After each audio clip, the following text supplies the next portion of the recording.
Oke, selamat malam Pak Lim.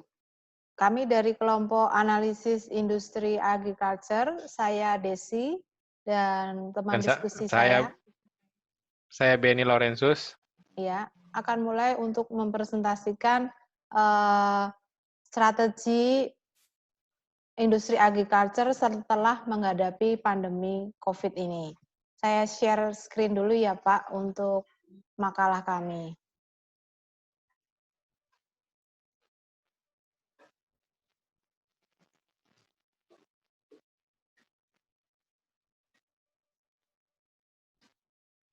Oke Pak, ini adalah makalah kami, strategi recover business agriculture. Sebelum masuk ke dalam alternatif strategi setelah menghadapi pandemi COVID, kami akan menjelaskan mulai dari business resilience, kemudian analisis industri agriculture-nya itu sendiri selama masa pandemi, dan kemudian yang terakhir adalah alternatif strategi yang dihadapi oleh industri agriculture setelah menghadapi pandemi. Baik Pak Alim, kami akan menjelaskan dari mulai bisnis resilient. Apa bisnis resilient itu? Bisnis resilient adalah kemampuan perusahaan tidak hanya untuk beradaptasi selama mengalami masa gangguan atau menghadapi pandemi COVID ini, tetapi juga kemampuan untuk pulih dengan cepat. Dari gambar yang bisa dilihat di presentasi ini bisa dilihat bahwa yang dilihat dari 4.700 public company di tahun 1980 sampai dengan tahun 2002 itu tidak survive selama mengalami masa resesi sebanyak 17%, sedangkan yang survive hanya 83%-nya saja. Dari perusahaan yang berhasil survive, hanya 95% yang berhasil kembali ke penjualan semula dengan profit yang hanya 7,5% dan memiliki kinerja dengan outperform yang lebih baik. Itu bisa dilihat di grafik ini, dan di grafik ini adalah hasil survei yang diadakan oleh Gulati, Ernohria N. dan Wolgesogen tahun 2010. Saya lanjut ke slide berikutnya. Nah, di bisnis resilient ini, hal yang menjadi penting bagaimana sebuah bisnis bisa resilient, bertahan selama masa pandemi dan kembali pulih bahkan jauh melampaui kondisi sebelum pandemi ini adalah dari segi leadership style-nya atau faktor kepemimpinan sebuah leader mengendalikan sebuah bisnis. Yang pertama, leader diharapkan untuk berpikir secara advance. Jadi jangan menyangkal fakta-fakta brutal yang terjadi selama dan setelah masa pandemi COVID-19 ini. Tetap waspada dengan segala perubahan yang ada dan secara proaktif dapat cepat mengambil tindakan terhadap perubahan akibat pandemi COVID-19 ini. Kemudian seorang leader juga diharapkan mempunyai anchor. Apa itu anchor? Anchor itu adalah mempunyai pegangan yang kuat sebagai leader atau sebagai pemimpin. Mempunyai komunikasi yang transparan dan otentik kepada seluruh karyawan atau stakeholder, mendapatkan atau mempertahankan kepercayaan dari stakeholder dan memberikan harapan positif kepada seluruh karyawan supaya bisnis itu tetap bisa berjalan selama pandemi dan bisa resilient serta recover dengan cepat setelah mengalami pandemi COVID-19 ini. Kemudian juga seorang leader diharapkan bersikap alteration. Alteration itu apa? Yaitu memutuskan apa yang harus dirubah untuk mengatasi tekanan atau gangguan selama masa pandemi COVID-19 ini, dan apa yang tidak boleh dirubah untuk melestarikan harta atau aset perusahaan. Jadi, seorang leader juga diharapkan tidak hanya mempunyai flexibility, tetapi juga density. Misalnya dengan melakukan teknologi shifting atau value drafting. Masuk ke bisnis resilience yang berikutnya, dengan adanya konsep bisnis resilient yang tertanam di dalam jiwa seorang pemimpin atau leader, diharapkan akhirnya seorang leader bisa menangkap peluang bisnis yang ada setelah masa COVID ini atau selama masa COVID dengan melakukan misalnya digital transformation, mengabsorb teknologi ke dalam operasi bisnisnya jadi supaya lebih efektif dan efisien. Selain itu juga berpikir ke depan atau future of work, selalu melihat peluang-peluang bisnis yang ada selama ini atau selama pandemi atau setelah mengalami pandemi. Kemudian juga selalu berpikir efisiensi dan productivity. Jadi tetap konsisten dengan efisiensi dan productivity line atau segala macam lini proses yang ada di bisnisnya. Yang keempat adalah mempunyai strength atau kekuatan di dalam value perusahaan itu sangat kuat. Jadi value perusahaan yang telah ada tetap dipegang teguh supaya secara keseluruhan itu perusahaan dapat dengan kuat menghadapi pandemi atau setelah mengalami pandemi. Kemudian yang kelima itu berpikir secara global. Jadi melihat kesempatan-kesempatan bisnis supaya lebih besar lagi dengan cara going to global. Nah, bisnis resilience strategi yang sudah dilakukan dan setelah di sini saya mengambil dari beberapa penelitian, bisa dilihat di sini bahwa ada 4 jenis bisnis resilience strategi. Yang pertama adalah prevention focus, bisa dilihat keberhasilannya 21%, yang sudah berhasil melakukan bisnis resilience strategi secara prevention focus itu adalah perusahaan Sony. Bisa dilihat di tahun 2008 Sony melakukan cost reduction, close several factory, eliminate 16.000 job, cut workforce 11%, delay estimation 23%, dan cut R&D 12%. Dengan adanya prevention focus tersebut, Sony berhasil meningkatkan profit sampai dengan 8%, sales growth-nya sampai dengan 11%, dan loss competitiveness yang ada. Bisnis resilient yang kedua bisa dilihat di pojok paling kanan. Sebentar, saya nyalakan pointernya dulu.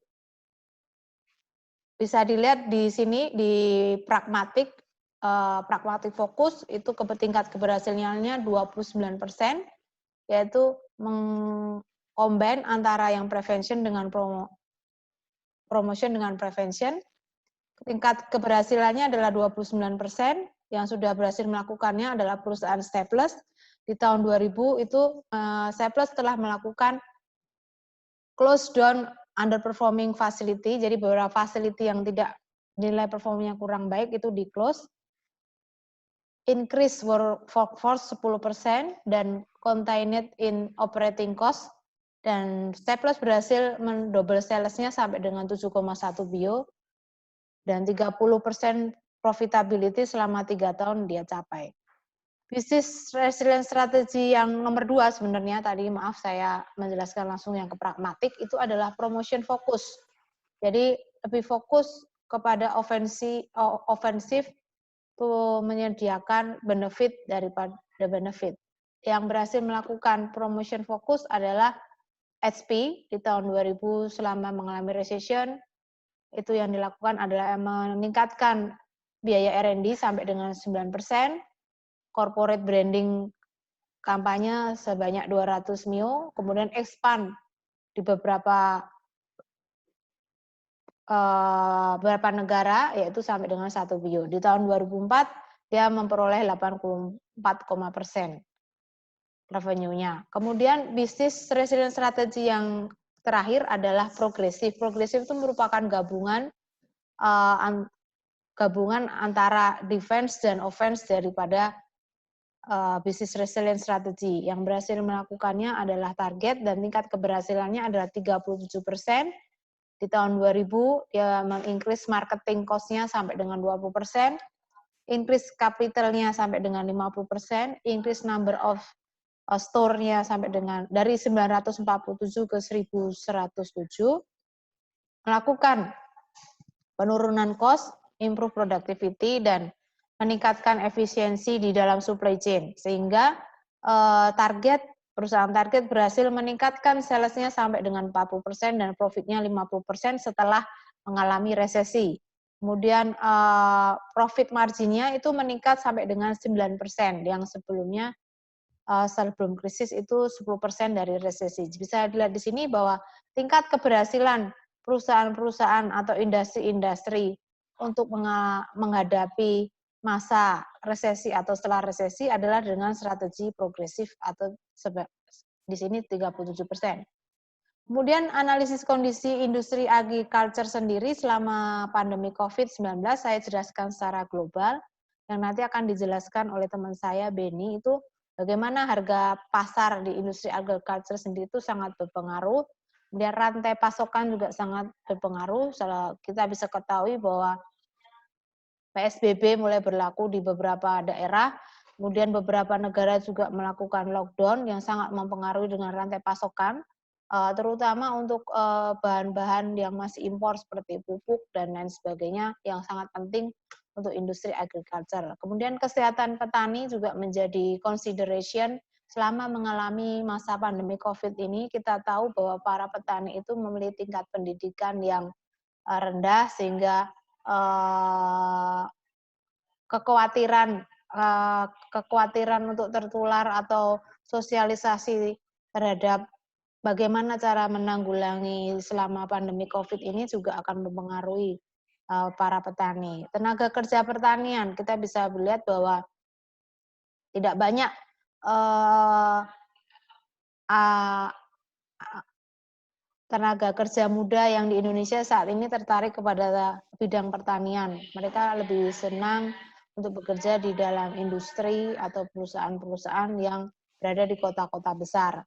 Kemudian keselamatan kerja dan APD. Kita tahu bahwa Indonesia mengalami kesulitan dalam mengadakan APD dan keselamatan kerja untuk para petani atau industri agriculture sendiri juga menjadi pertimbangan bagaimana industri agriculture menghadapi krisis ini. Dan gangguan-gangguan lainnya yang nanti akan lebih spesifik dijelaskan oleh teman saya, yaitu Beni. Beni, silahkan. Oke, slide-nya, Bu.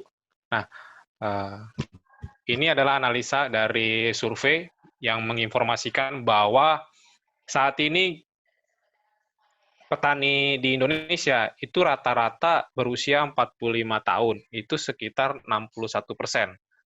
Nah, sedangkan usia di bawah 45 tahun seperti 30-an ke bawah itu generasi mudanya kurang minat, hanya 39%.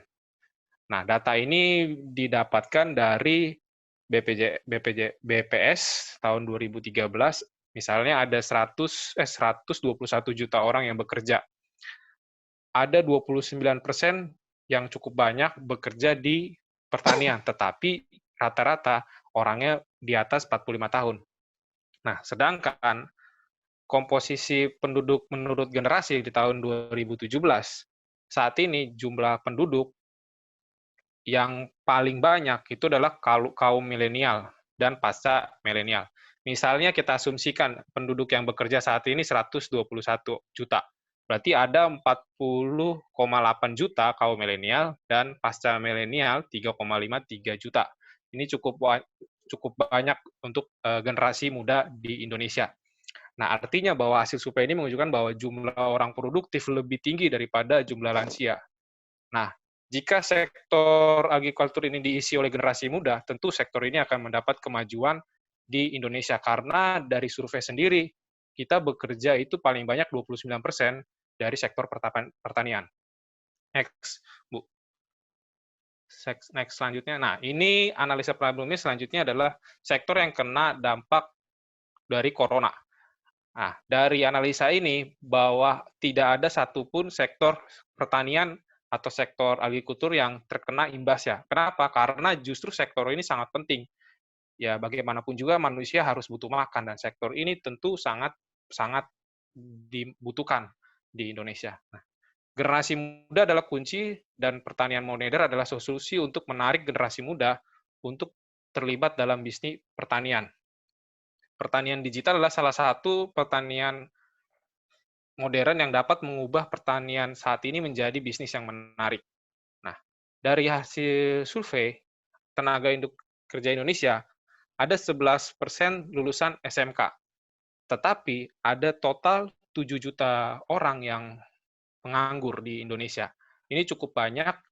Nah, bagaimana harusnya kita memanfaatkan siswa SMK tersebut diberi keterampilan tentang industri pertanian, sehingga ketika mereka lulus, mereka bisa memberi ilmu kepada pertanian atau bekerja di sektor ini. Next, Bu. Nah, analisa selanjutnya ada penambahan PHK, artinya ada penambahan pengangguran di Indonesia akibat corona sekitar 1,2 juta. Ya, ini mungkin dari sektor industri, karena kan bagaimanapun juga sektor industri kan rata-rata lulusan SMK atau di bawahnya. Nah, kalau diasumsikan berarti ada 8,2 juta dari 27 juta tadi tambah 1,2 juta yang kena imbas pengangguran. Nah, pemerintah sudah berupaya karena Indonesia ini kan adalah negara yang agraris memiliki potensi besar untuk sektor pertanian karena kita mempunyai tanah yang sangat subur. Nah, pemerintah pun sudah membuat kebijakan untuk sektor pertanian di mana yang pertama menyediakan bahan pangan pokok utama beras dan jagung. Jadi ada dua produk yang diutamakan bagi 2,67 juta masyarakat Indonesia. Yang kedua adalah percepatan ekspor untuk mendukung keberlanjutan ekonomi. Yang ketiga adalah sosialisasi kepada petani dan petugas lapangan. Jadi sudah diberi informasi dulu kepada petani dan petugas lapangan mengenai COVID. Keempat adalah pembuatan dan pengembangan pasar tani di setiap provinsi. Jadi setiap provinsi sudah diberi pembuatan dan pengembangan dan optimisasi pangan lokal, koordinasi infrastruktur logistik, dan e-marketing. Yang kelima adalah program kegiatan padat karya, agar sasaran pembangunan pertanian dicapai dan masyarakat langsung menerima dana tunai. Oke. Next, Bu. Nah, strategi pertama dari yang saat ini dilakukan oleh pemerintah, bahwa pemerintah sudah membuat budget dari tahun 2020 sampai nanti tahun 2024, bahwa investasi pertanian sudah dibuat.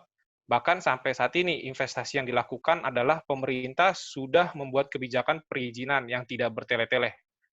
Nah, ini artinya pemerintah sudah membuat strategi, artinya mendukung sektor dari pertanian. Karena di sini ada peminat 1.636 perusahaan untuk menginvestasikan dananya mungkin di sektor pertanian ini. Next, Bu.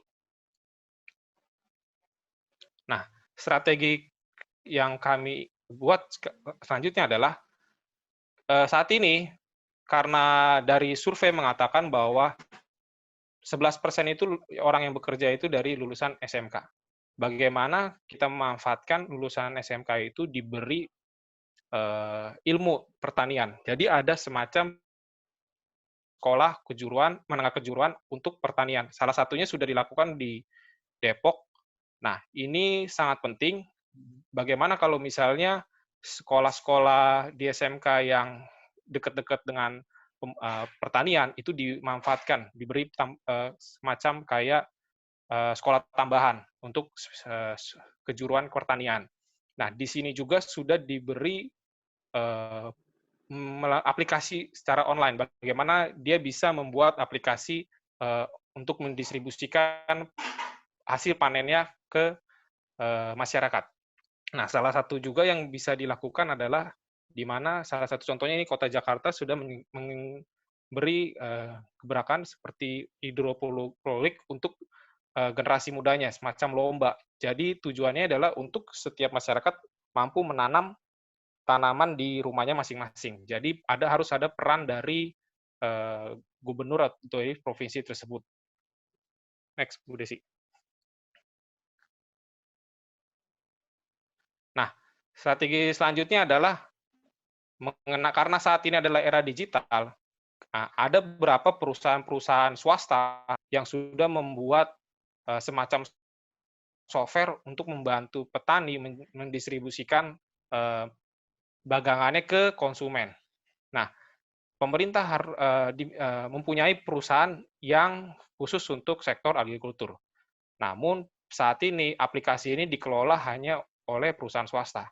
Nah, di mana harusnya pemerintah juga memanfaatkan BUMN atau perusahaan BUMN ini untuk menggunakan aplikasi ini. Nah, kegiatan aplikasi ini tentu sangat bisa membantu pertanian Indonesia, terutama misalnya perusahaan bisa bertugas mencari restoran dan hotel-hotel untuk melakukan pembelian melalui aplikasi online. Kemudian ada perannya pengiriman barang untuk mengontrol ada distribusi barang sampai tujuan. Nah, kemudian karena ini perusahaan BUMN pasti ada juga bank-bank BUMN yang tentu akan membantu memberikan dana pinjaman kepada petani sehingga untuk membeli bibit yang unggul, dan tentunya adalah pembayaran yang bisa dibayarkan secara kredit dan bunganya yang diberikan juga kecil untuk tidak mempersulit petani. Next, Bu Desi. Nah, strategi selanjutnya, kenapa generasi milenial itu tidak menyukai atau tidak tertarik dengan sektor pertanian atau agrikultur? Karena dari survei mengatakan bahwa upah harian buruh tani itu tidak sesuai dengan upah yang didapat. Ini bisa dilihat di survei Lokadata di tahun 2014 sampai 2018. Survei mengatakan bahwa upah nominalnya itu tidak sesuai dengan upah real. Tahun 2018 itu upah nominalnya itu 52.000. Tetapi didapat dari upah pertanian itu 37.000 rupiah. Berarti ada sesuatu yang salah dalam pemberian upah. Nah, ini harus diaudit mungkin oleh pemerintah. Sedangkan kalau di pemerintahan Bekasi itu sudah menetapkan UMK di tahun 2020 sekitar 4,4 juta per bulan. Kalau dibagi 30 hari itu sekitar 150.000. Nah, ini kan nggak sesuai. Makanya orang yang lulusan SMK lebih tertarik menjadi buruh pabrik dibandingkan jadi tenaga di sektor pertanian. Next Bu Desi. Nah, strategi selanjutnya adalah menurut lokal data survei ada 10 buah yang sangat dinikmati oleh negara-negara. Buktinya ada 10 buah yang nilai ekspornya paling besar, terutama di sektor pertanian. Salah satunya adalah buah pisang, nanas, manggis, salak, mangga, durian, rambutan, sisak, jeruk lemon, dan jambu. Nah, tentu ini saat ini sangat bermanfaat. Kita bisa menanam dulu buah-buah ini karena kan kondisinya tidak ada distribusi barang, tidak ada ekspor atau yang cukup penanam. Nah, sehingga masyarakat pertanian bisa menanam tanaman ini sebanyak-banyaknya sehingga ketika nanti sudah pandemik ini sudah selesai, tentu kita bisa mengekspor 10 buah ini bahkan lebih dan meningkatkan nilai ekspor kita. Nah, ketika mengekspor ini tentu ada sektor bisnis yang akan meningkat mulai dari para wisata di mana hotel sudah bisa menyediakan makanannya. Terus ada bisnis transportasi yang sudah bisa kembali bekerja dengan mengirimkan barang-barang tersebut ke negara-negara yang membutuhkan. Kemudian ada bisnis restoran yang tentu tidak perlu lagi takut dengan bahan pangan karena sudah ada dan bisa bisnis kembali normal.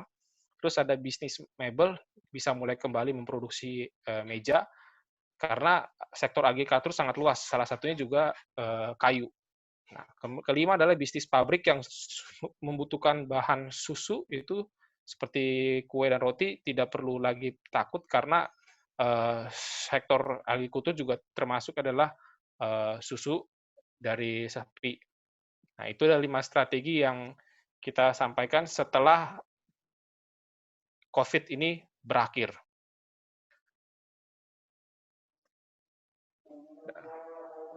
Mungkin Bu Desi ada yang mau ditambahkan lagi? Oke, dari kami cukup sekian presentasi kami terkait dengan bagaimana industri agriculture menghadapi COVID dan terutama melakukan strategi bisnisnya untuk tetap sustain dan bertumbuh atau resilient setelah menghadapi COVID. Semoga presentasi kami dapat diterima dengan baik. Stay safe dan keep healthy. Selamat malam buat Pak Lim. Oke, selamat malam Pak Lim.